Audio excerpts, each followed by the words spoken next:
आज हम जिस चैप्टर को पढ़ने जा रहे हैं वो चैप्टर का नाम है price rise and consumer awareness. ये चैप्टर दो पार्ट में है। एक पार्ट का नाम है प्राइस राइज, दूसरे पार्ट का नाम है कंज्यूमर अवेयरनेस। तो सबसे पहले हम पढ़ लेंगे प्राइस राइज को, इसके सारे कॉन्सेप्ट को समझ लेंगे, उसके बाद हम जाएंगे कंज्यूमर अवेयरनेस वाले सेक्शन में। आप लोगों से मैं एक यही रिक्वेस्ट करूंगा कि ये चैप्टर प्राइस राइज वाला जो सेक्शन है ये थोड़ा सा अनअवेयर हो जाएगा आप लोगों के लिए, इसीलिए थोड़ा ध्यान देना। मैं जो जो आपको कॉन्सेप्ट समझाऊंगा उसको समझते रहना, तभी ये चैप्टर आपके दिमाग में जाएगा और मजा भी आएगा समझने में। तो चलो अब हम चैप्टर शुरू करते हैं और प्राइस राइज को डीप में अंडरस्टैंड करते हैं। तो मैं आपको एक बात बताने वाला हूं कि ये जो प्राइस राइज होता है ये दो तरीके का है। एक अच्छा वाला प्राइस राइज है, एक बुरा वाला प्राइस राइज है। एक गुड प्राइस राइज होता है और एक बैड प्राइस राइज होता है। अब ये क्या होता है उसको मैं आपको समझाता हूं। तो सबसे पहले मैं आपको गुड प्राइस राइज समझा देता हूं। तो मैं यहाँ पे लिखता हूं good price rise. Good price rise के अंदर मैं आपको एक एग्जांपल देता हूं। तो अपने यहाँ पे ले लेते हैं ईयर 2000, 2000 का ईयर अपने ने ले लिया। इस ईयर के अंदर एक पैकेट मिल्क, याद रखना एग्जांपल, एक पैकेट मिल्क अपने को मिल जाता था 10 रुपए के अंदर। कितने में मिल रहा है? 10 रुपए में। थोड़ा सा ध्यान देना, ईयर कौन सा है? 2000। एक पैकेट मिल्क कितने का मिल रहा है? 10 रुपए का। अब हम लोग ईयर चेंज कर देते हैं, ईयर ले आते हैं हम 2010। 2010 के अंदर सेम पैकेट ऑफ मिल्क अब 20 रुपए का मिल रहा है। वापस से हम ईयर चेंज कर देते हैं, अब हम आ जाते हैं ईयर 2020 के अंदर। अब ये जो मिल्क पैकेट है वो हमको 30 रुपए में मिल रहा है। और मैं बोलूं कि ये सिचुएशन गुड प्राइस राइज की है, तो आपके मन में एक सवाल आएगा कि भैया कितना अच्छा होता आज भी हमको 10 रुपए में एक पैकेट मिल्क मिल जाता। तो मैं आपको यहाँ पे समझा दूं कि सपोज आप ईयर 2000 के अंदर पैदा हुए हो, तब आप 0 ईयर के थे, और 2020 के अंदर भी अगर आप 0 ईयर के होते तो क्या ये अच्छी बात है आपके लिए? तो आप बोलोगे नहीं भैया ये तो बेकार है, हम ग्रो ही नहीं किए, हम 0 पे पैदा हुए थे, 0 पे ही रह गए। तो इसी तरीके से प्राइस का भी कॉन्सेप्ट है। अगर 2000 के अंदर एक पैकेट ऑफ मिल्क 10 रुपए का मिल रहा था और 2020 के अंदर भी 10 ही रुपए का मिलता, तो प्राइस के अंदर ग्रोथ नहीं हुई। अगर प्राइस के अंदर ग्रोथ नहीं होगी तो कैसे चीजें चलेंगी? आप समझ रहे हो? अगर आपकी भी ग्रोथ नहीं हुई होती, आप 0 पे रहते तो अच्छी बात थी। उसी तरीके से अगर प्राइस सेम रहेगी तो उसका मतलब हमको समझना होगा कि प्राइस के अंदर ग्रोथ नहीं आया, हमारे देश के अंदर ग्रोथ नहीं आया, हमारी इकोनॉमी में ग्रोथ नहीं आया। इसीलिए एक स्टेबिलिटी के साथ प्राइस इंक्रीज होना चाहिए, तभी हमारे देश की इकोनॉमी अच्छे से चलेगी। इतना क्लियर है आपको? अब यहां पे एक और चीजें हल्का सा समझा देता हूं कि हर साल देखो एक एक रुपए से, हर ईयर, एवरी ईयर एक एक रुपए से आपका प्राइस बढ़ रहा है। मतलब कि एक स्टेबल फॉर्म में प्राइस बढ़ रहा है। अगर इस तरीके से प्राइस बढ़ रहा है तो आप उसको अच्छा वाला प्राइस राइज बोलोगे। क्लियर है इतना? अब आ जाते हैं बुरे वाले प्राइस राइज के ऊपर। बैड प्राइस राइज को समझोगे ना तो पूरा कॉन्सेप्ट एकदम से क्लिक होगा, अच्छा ऐसे होता है, ठीक है। वापस से ईयर सेम ले लेते हैं, उसमें कोई चेंज नहीं लेके आते हैं, ईयर हम अभी भी वही सेम रहने देते हैं। तो यहां पे हम ले लेते हैं ईयर 2000। वापस से एक पैकेट मिल्क, उसकी कीमत हम 10 ही रुपए रखते हैं।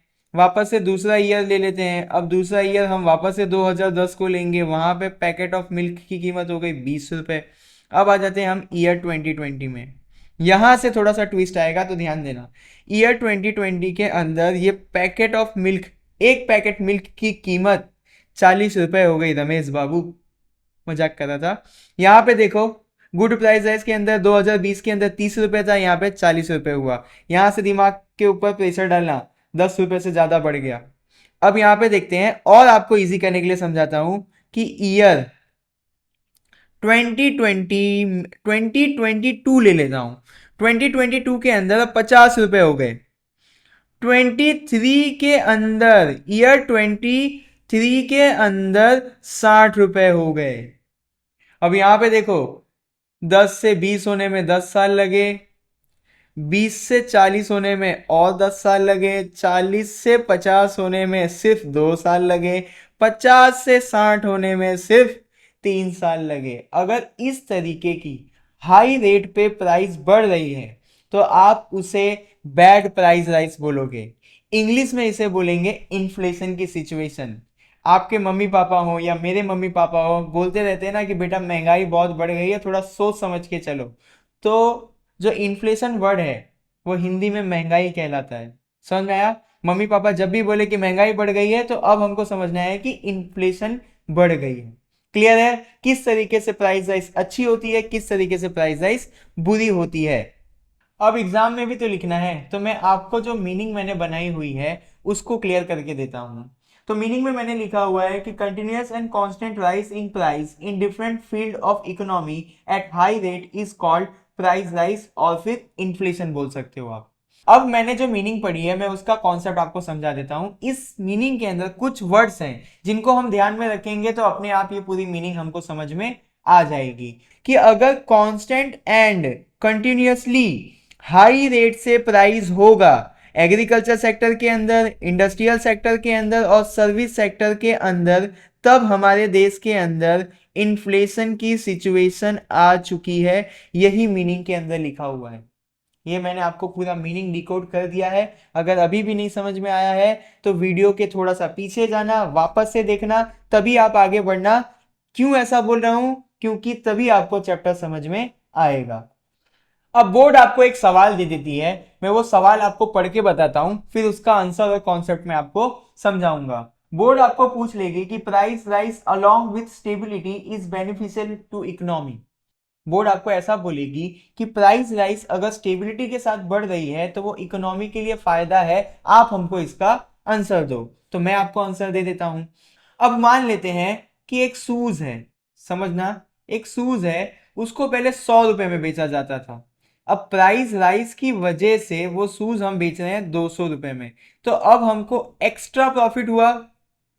एक्स्ट्रा प्रॉफिट हुआ कितने का? 100 रुपए का। जब किसी भी बिजनेसमैन को एक्स्ट्रा प्रॉफिट होगा तो वो एम्प्लॉय की सैलरी इंक्रीज कर देगा। क्या इंक्रीज कर देगा? सैलरी इंक्रीज कर देगा। यहां पे कुछ चीजें और जोड़ लेते हैं। सैलरी इंक्रीज कर दिया तो हम एक चीज और मान सकते हैं कि उनको काम मिला, मतलब कि प्राइस राइज की वजह से लोगों को एम्प्लॉयमेंट भी मिलेगा। एक और चीज है, जब बिजनेसमैन को एक्स्ट्रा प्रॉफिट होगा तो वो एम्प्लॉय को अच्छी जगह देगा काम करने के लिए, जिसको हम लिख लेंगे कि बेटर वर्किंग फैसिलिटीज मिलेंगी। बेटर वर्किंग फैसिलिटीज मिलेंगी। वर्किंग यहां पे मैं फैसिलिटी शॉर्ट में लिख देता हूं, आप समझ लेना। प्राइस राइज की वजह से क्या हुआ? एक्स्ट्रा प्रॉफिट जनरेट हुआ, उससे लोगों की सैलरी बढ़ेगी, उनको काम मिलेगा और उनको अच्छी जगह मिलेगी, अच्छा माहौल मिलेगा काम करने के लिए। अब यहां पे एक और चीज होगी, जब आपकी सैलरी बढ़ जाएगी ना तो आपकी परचेसिंग पावर बढ़ जाएगी। क्या बढ़ जाएगी? Purchasing power. अब आप सोच रहे होंगे कि ये कौन सा नया वर्ड आया। मैं समझा देता हूं कि परचेसिंग पावर क्या होता है। सपोज मेरी इनकम है 10,000 रुपए।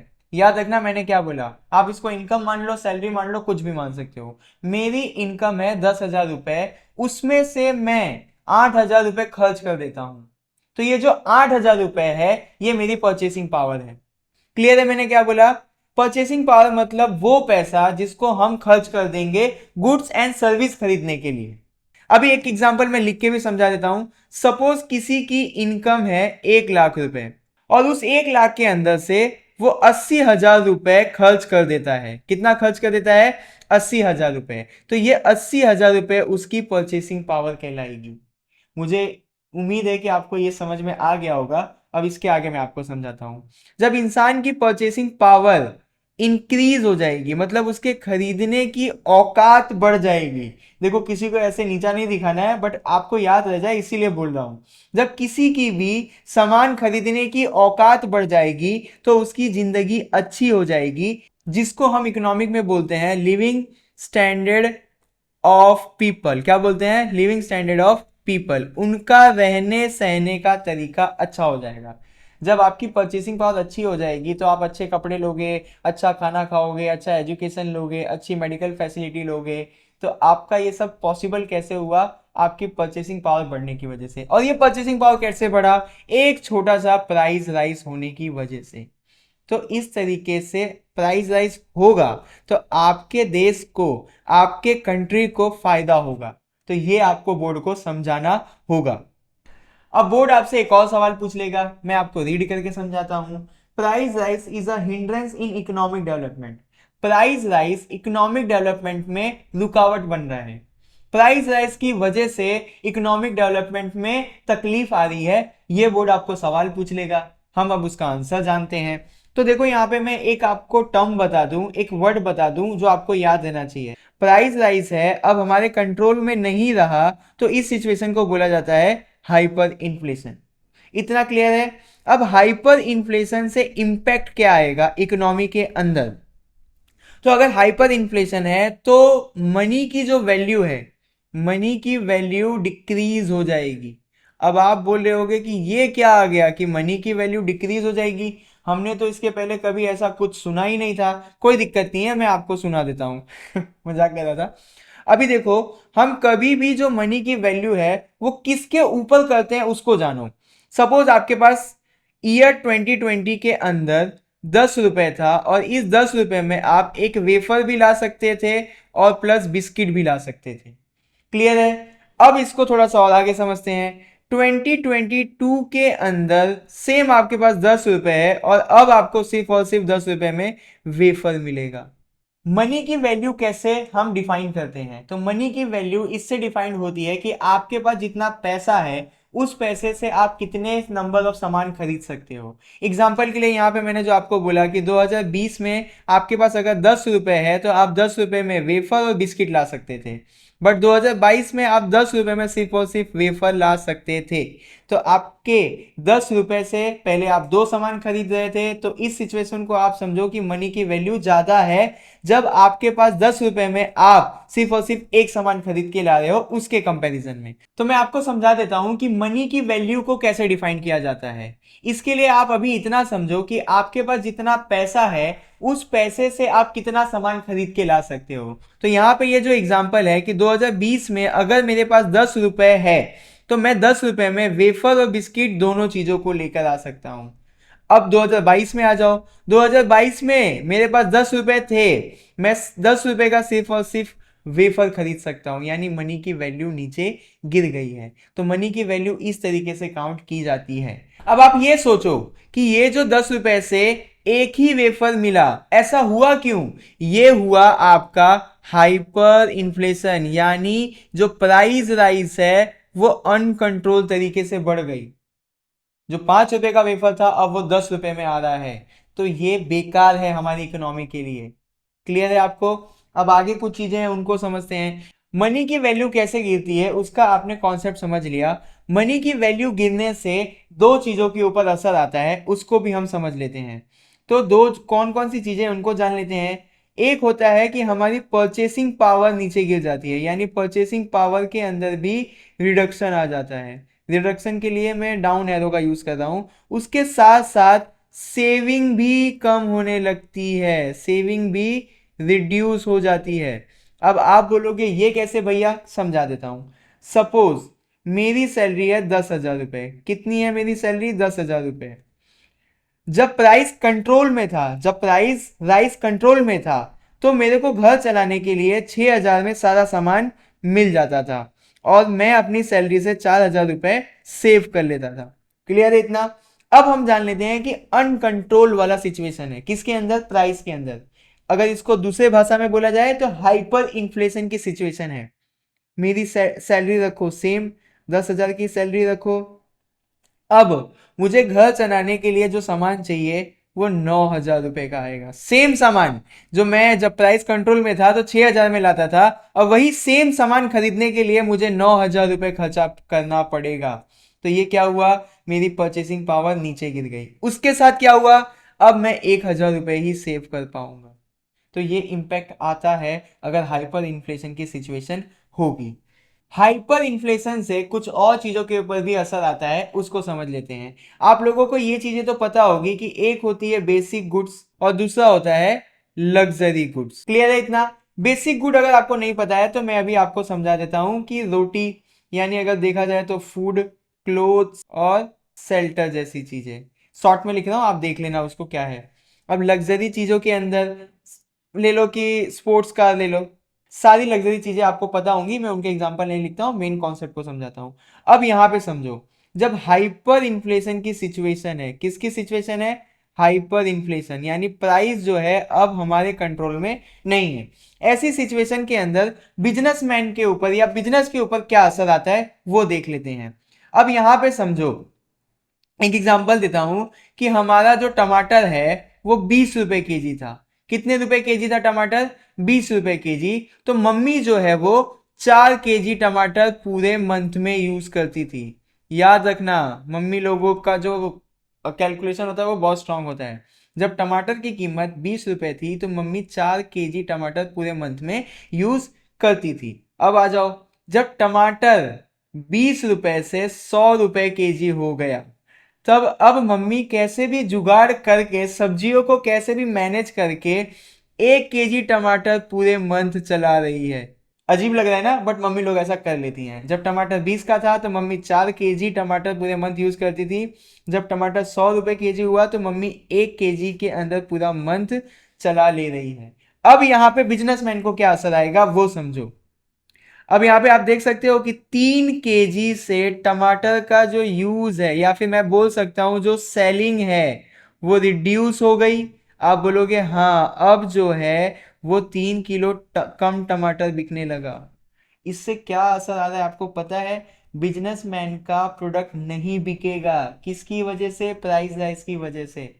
जब हमारे पास पैसा नहीं होगा और चीजों के दाम बहुत ज्यादा बढ़ेंगे तो हम चीजों को खरीदेंगे ही नहीं, हम उसको जुगाड़ करके यूज करने लगेंगे, तो बिजनेसमैन का प्रोडक्ट ही नहीं बिकेगा। जो बेसिक इंडस्ट्रीज है उनके ऊपर इस तरीके का असर आता है कि उनका प्रोडक्ट नहीं बिकेगा। किसकी वजह से, प्राइस राइज की वजह से। अब लग्जरी चीजों को समझ लेते हैं। तो सपोज मान लेता हूं मैं गया BMW लेने, क्या गया, BMW। मैं नहीं, आपको ही भेजता हूं, वरना बोलोगे कि आप हमेशा अपना ही अच्छा वाला एग्जांपल अपने ऊपर ही ले लेते हो। मैं अब आप लोगों को दे देता हूं कि आप लोग BMW लेने गए।